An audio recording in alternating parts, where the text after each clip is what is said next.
नागपुर, पुणे, सब जगह पे नॉट ओनली जर्नलिस्ट बट जिन ऑडियंसेस जो मिलने आए हमें ट्रेलर देखकर और गाने देखकर उनका बहुत अच्छा रिस्पांस रहा है। They are eagerly waiting for the film और काफ़ी समय बाद ऐसी फिल्म आ रही है जो सारी फैमिली मिलकर देख सकती है और because of the engagement factor जो है उसमें। बाकी रिगार्डिंग माई कैरेक्टर, मैं इसमें श्रीकांत का कैरेक्टर करो जो एक मेंटल डिसऑर्डर जिसे होता है, पेशेंट है, ऑब्सेसिव कंपल्सिव डिसऑर्डर और ADHD के ट्रेड्स है उसके बिहेवियर में, and how his relationship suffers and then story goes into mysterious zone. उसकी कहानी है, बड़ा इंटरेस्टिंग है कैरेक्टर। बाकी स्टोरी के साथ बड़ा मजा आएगा आपको देखने में। इसका टाइटल आपने इंग्लिश में क्या हिंदी में रख सकते थे, सही बात है, लेकिन द रैबिट हाउस ये जो है एक्चुअल प्लेस है हिमाचल प्रदेश में जिसका नाम द रैबिट हाउस है और वो जैसा है वैसा हमने लिया है और बहुत सारी हिंदी फिल्मों के नाम आजकल क्या पहले से ही इंग्लिश में होते, ऐसा कुछ नहीं। और लैंग्वेज पहले भी ये फिल्म है ना आधी मराठी में आधी हिंदी में होने वाली, तो लैंग्वेज सेकेंडरी थिंग थी पहले से ही, जो हम जिस भाषा में बोलते हैं कभी कभी इंग्लिश वर्ड्स भी आते हैं ना मुंह में, तो बस ये सोच कर आगे बढ़ रहे हैं। सर अगर किरदार के बारे में बताएं कि मेरा सवाल अधूरा रह गया। मैं इसमें द रैबिट हाउस जो ओनर है विक्की भाई, वो कैरेक्टर प्ले कर रहा हूँ और मतलब वो हिमाचल का ही रहने वाला है और भोला वाला कैरेक्टर है, बहुत प्यारा सा, और जो अपने परिवार के लिए जीता है और एक आर्टिस्ट भी है, कार्विंग का काम करता है।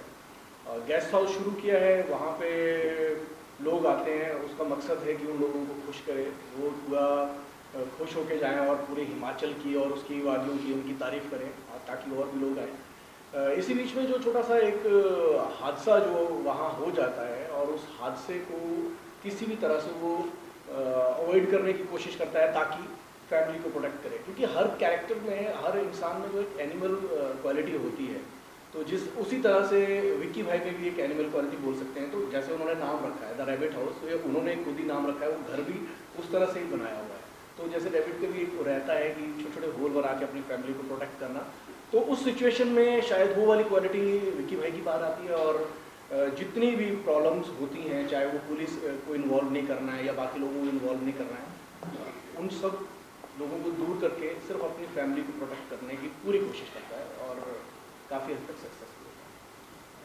है। तो वो जो कैरेक्टर है कैसा रिस्पॉन्स रहा, आप लोग अलग अलग सिटीज में हुए, तो एज ए एक्टर आपको किस तरह का रिस्पॉन्स मिला लोगों से, अगर किस साल के बाद नमस्कार। मेरे किरदार का नाम है कोमल, तो उसके नाम की तरह ही कोमल सा कैरेक्टर है और प्यार से भरा हुआ है। मतलब ऐसा कह सकते हैं कि ये कैरेक्टर हर उस इंसान को रिप्रेजेंट करता है जो खुद की लड़ाई लड़ रहा है किसी दबाव से बाहर आने के लिए, खुद की ताकत को पहचानने के लिए।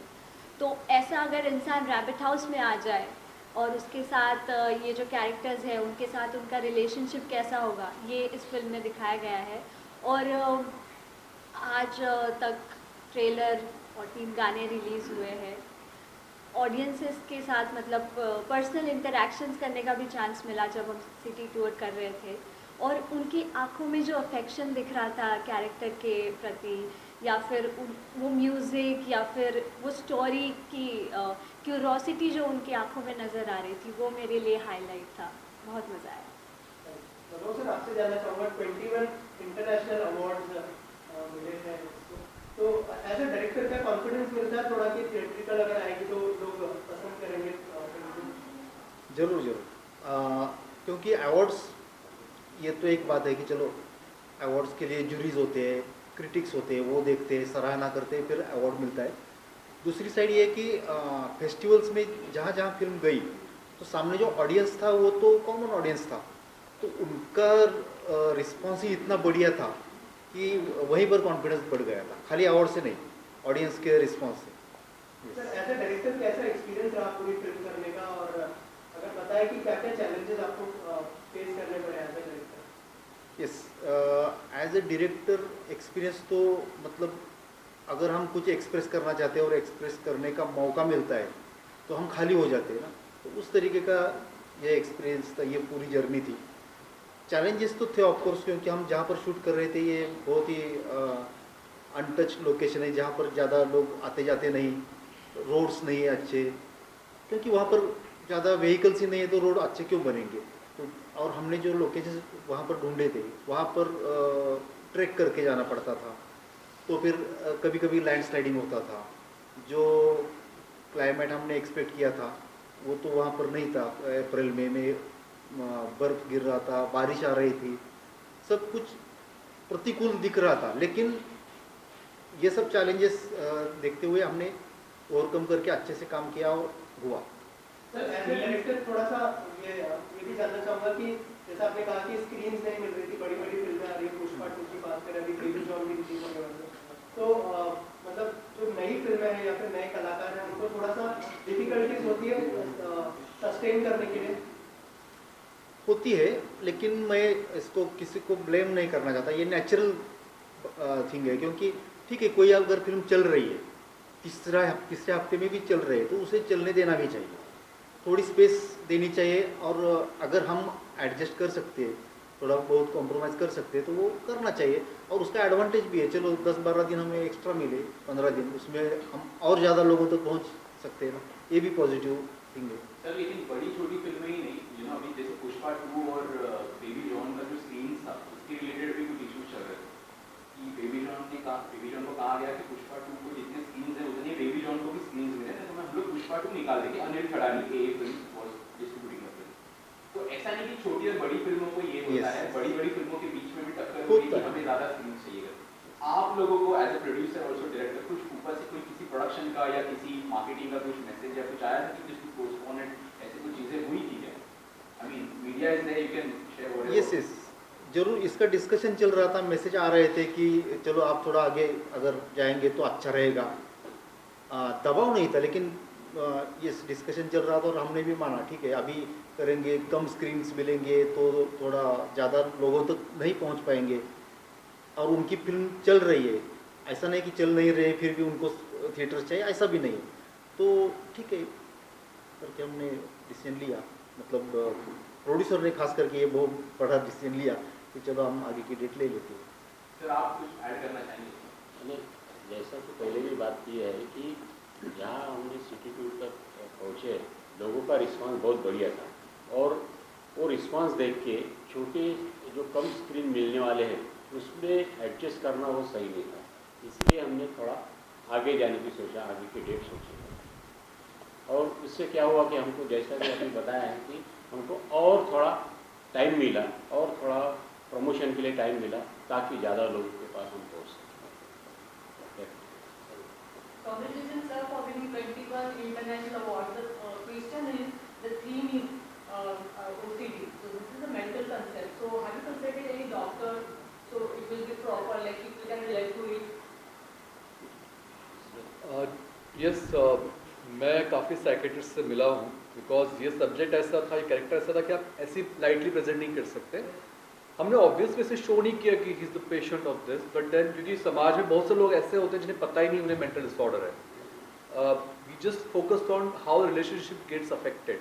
बट हाँ, प्रिपरेशन में जब हमारे वर्कशॉप्स हो रहे थे तो I met lot of psychiatrist, मैंने काफ़ी पेशेंट्स का बिहेवियर ऑब्जर्व किया था, मैनरिज्म स्टडी किया, उसको हमारे सीन्स के साथ जोड़ा गया, how to present it efficiently. तो आई थिंक काफ़ी हद तक हम सक्सेसफुल रहे, क्योंकि कुछ डॉक्टर्स को भी हमने फिल्म दिखाई थी, they were very happy to see the patient, the way my character got develop, they were very happy that बड़ा एप्ट है, बड़ा मतलब परफेक्शन के करीब है, जिस तरह से पेशेंट्स होते हैं ऐसे। Did you read any book for that, preparing for the role? I have been studying obsessive compulsive disorder and ADHD since long. After signing the film, I have been studying it, तो और mainly guidance psychiatrist का रहा है। Sir ये the rapid house जो है ये है क्या चीज़, इसके बारे में थोड़ा सा रिव्यू करिए। मतलब आप बोल रहे हैं कि ये तो किसी ने देखा भी नहीं है, रिव्यू भी है, तो ये क्या है द रैपिड हाउस? नहीं, किसी ने देखी नहीं, ऐसा नहीं है। रैबिट हाउस नाम का होम स्टे है हिमाचल प्रदेश में, जहाँ लोग जाते हैं, रहते हैं। ये 120 साल पुराना घर है, उसमें 16-17 रूम्स है जो इंटरकनेक्टेड है। जैसे नाम है रैबिट हाउस, तो रैबिट होल जैसे रहता है वैसा है। तो कभी कभी हम फंस जाते हैं कि एंट्री तो यहाँ से ली, एग्जिट कहाँ से ले, एग्जिट का दरवाज़ा कभी कभी नहीं मिल पाता। तो ये मन की सिचुएशन भी हो जाती है, कभी कभी किसी सिचुएशन में हम अटक जाते हैं तो यहाँ से कैसे बाहर निकले। तो मन की सिचुएशन रैबिट हाउस जैसी हो जाती है सिंबॉलिकली अगर देखा जाए तो। म्यूजिक के बारे में बात करना चाहूँगा, कैसा पाओगे? यस, इसका म्यूज़िक पद्मनाभ ने किया है और पद्मनाभ ने एक अच्छा लीड कैरेक्टर भी प्ले किया है इसमें, मोहित का। म्यूज़िक आप अगर सुनेंगे तो बहुत ही अलग तरीके का बना है, क्योंकि उसमें हिमाचली फोक आया है, 2 हिमाचली फोक सॉन्ग है, कुलवी नाटी है, और बाकी जो हिंदी गाने हैं उसमें भी थोड़ा हिमाचली फ्लेवर आया है। तो बहुत दिनों के बाद आपको एक अलग टाइप का म्यूज़िक सुनने को मिल सकता है, जिसमें एक गाना तो पापन ने गाया, बहुत ही बढ़िया गाया। पापन तो बहुत बड़े सिंगर है, उन्होंने गाया भी उसी लेवल से। और बैकग्राउंड म्यूज़िक जो है बहुत इम्पैक्ट करता है। फेस्टिवल्स में क्रिटिक्स ने उसकी सराहना की है कि बैकग्राउंड म्यूज़िक बहुत ही इम्पैक्ट ला रहा है ऐसा करके। तो जैसा आपने बताया कि अलग अलग लोकेशन में शूट हुआ है, तो जो स्क्रिप्ट लिखी गई थी तो पहले ये सोच के लिखी थी या बाद में विषय? हाँ, इसकी स्टोरी इंटरेस्टिंग है कि हमारे डीओपी ने पहले लोकेशन देखा था, मैंने नहीं देखा था। तो उसने आकर बताया कि एक ऐसा ऐसा यूनिक लोकेशन है, अलग है, वहाँ पर ज़्यादा कोई जाता नहीं, तो अगर हम कुछ वहाँ कर सकते हैं तो उसने जो रैबिट हाउस का वर्णन किया तो उसमें स्टोरी आकार लेते गई। तो मैंने लिखी, पूरा स्क्रीन प्ले लिखा। फिर सर बोले कि चलो हम एक बार जाके आते हैं, अभी रेकी करके आते हैं, जैसा लिखा है वैसा सचमुच में है, विजिबल है नहीं है वो तो देखना चाहिए। तो फिर हम गए तो ऑलमोस्ट 95% परफेक्ट था, 5% प्लस माइनस करना पड़ा। रैबिट हाउस में भी थोड़े चेंजेस हमने किए आर्ट डायरेक्शन में, तो एक 5% चेंजेस करने पड़े, बाकी तो एकदम 95% ओके। तो ये रैबिट हाउस के साथ आपने ये ओसीटी की जो मर्ज किया है, बहुत बढ़िया कंसेप्ट आप लेकर आए। तो ये जो ओसीटी आपके माइंड में आया कि इसको हम जो प्रेजेंट करना चाहते हैं, इसके पीछे कोई कहानी है, कोई ऐसा रीज़न है क्या? स्टीव क्या था कि हम इसको रैबिट हाउस में और ओसीटी को मर्ज करके बहुत बढ़िया फिल्म बनाए, जैसे कि अभी ट्रेलर से लग रहा है? यस, नहीं ऐसा मर्ज करने का कुछ प्लान करके किया ऐसा नहीं। एक तो रैबिट हाउस पहले था, तो रैबिट हाउस में किस टाइप के लोग आएंगे तो आगे कहानी बन सकती है, अच्छा ड्रामा बन सकता है, ये पहला थॉट था। तो फिर कैरेक्टर्स आए, फिर ओसीडी वगैरह उसको नाम बाद में आए। पहले कैरेक्टराइजेशन हुआ कि एक लोग होते हैं कि चलो उनको हर चीज़ परफेक्ट चाहिए होती है, तो उनका बैलेंस एक साइड में गया होता है, जिसको हम मानसिक बीमारी कहते हैं। तो उससे अगर फिर अमित ने ज़्यादा रिसर्च किया कि चलो ये ओसीडी किस टाइप का है, क्या है इसमें, कौन से ट्रेड से, तो अमित ने इस पर बहुत सारा स्टडी किया। इस तरीके से कैरेक्टर्स आते गए। और तो ये ओसीटी जो है उसका आप मैसेज पब्लिक को देने का कुछ प्रयास कर रहे हो कि लोगों को अवेयरनेस हो कि ऐसी चीज़ होती है, और इसके बारे में कुछ और अवेयरनेस दिया कि हम इसको हैंडल कैसे करें और इसको क्योर कुछ है क्या? तो ऐसे कोई मैसेज नहीं, इस पर कोई भी भाष्य हमने ऐसा नहीं किया है। जस्ट कैरेक्टर्स के लिए वो कैरेक्टराइजेशन के लिए इस्तेमाल किया है, कहानी सामने रखी है। हाँ, ऑडियंस के लिए ये हो सकता है कि हम खुद को किस कैरेक्टर में देख रहे हैं और हम किस तरीके से रिएक्ट होते हैं। अभी ऐसे देखा जाए तो सभी कैरेक्टर्स है, ये मेरे अंदर भी है, मतलब जो कैरेक्टर मैंने लिखे तो कहीं कहीं मुझे ये श्रीकांत का कैरेक्टर भी मेरे अंदर है। कभी कभी सॉफ्टली रिएक्ट होता है लेकिन होता है। कोमल का कैरेक्टर भी मेरे अंदर है, मोहित का भी है। तो ऑडियंस भी उसी तरीके से खुद को फाइंड आउट करेगी कैरेक्टर्स में कि अरे ये मेरा कैरेक्टर है, मुझे ऐसा रिएक्ट नहीं होना चाहिए। पहली जैसे आपको पता था डेट कि हमारी ये पोस्टपोन हुई है, पहले कोई और डेट थी, तो हम लोग उस नई डेट को लेके ज़्यादा एक्साइटेड हैं। और ये हमारे कंधों पे एक भार आ गया है कि 2025 जो है अच्छी फिल्मों से शुरुआत होगी। और ये हम आपको विश्वास दिलाते हैं कि सही मायने में नए वर्ष की ये एक अच्छी शुरुआत होगी, या एक अच्छी फिल्म लेकर आ रहे हैं हम लोग, और आप लोग ज़रूर देखें और इसका आप भागीदार हों। ये 3 तारीख को, 3 जनवरी को रिलीज़ होगी सभी थिएटर्स। जैसे कि आप जानते हो 3 जैन को हमारी फिल्म रिलीज हो रही है द रैबिट हाउस, जिसका टैगलाइन है हम राज नहीं हम राज हैं। तो मैं ऑडियंस से ये अपील करता हूँ कि आइए थिएटर में और आप भी हम राज बनिए और एंजॉय कीजिए फिल्म को।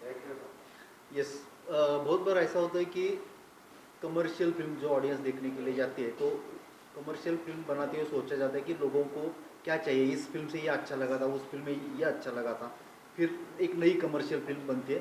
तो इस टाइप की ये फिल्म नहीं है, ये कमर्शियल है लेकिन ओरिजिनल है, ओरिजिनल कुछ देने की कोशिश की है और विजुअली बहुत अच्छी है। साउंड वाइज भी बहुत साउंड डिज़ाइनिंग का काम इसमें संकेत डोटकर डिज़ाइनर है, तो उसने बहुत बढ़िया काम किया है।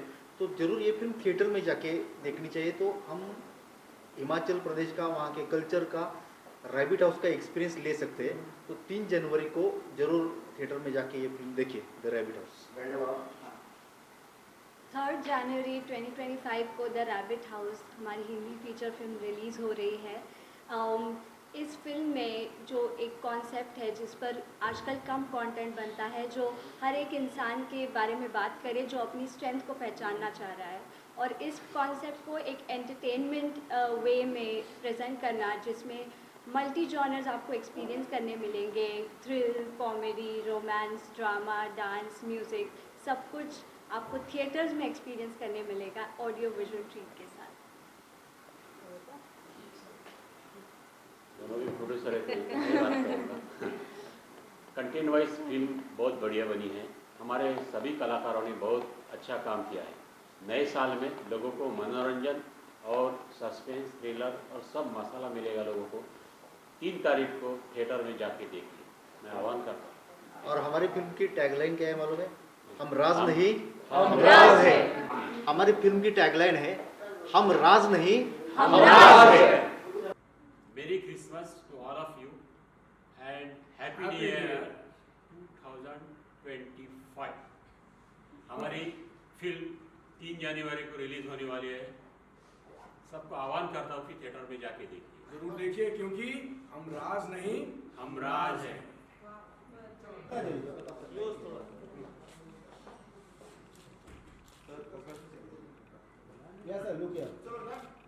Okay, thank you sir. ये आप लोग जो पहन के घूम रहे हैं, ये मीडिया को भी देना चाहिए। बिल्कुल बिल्कुल, प्रोड्यूसर से बात की हुई है, हमारे प्रोड्यूसर साहब से। देखो आप ही गए सुनते ही, उनकी बात सुनते ही wishing you merry Christmas. Sir photo में देख लीजिए, क्या तैयारी चल रही है क्रिसमस की। 3 डाउन कीजिए, वो ऐसा है। Thank you.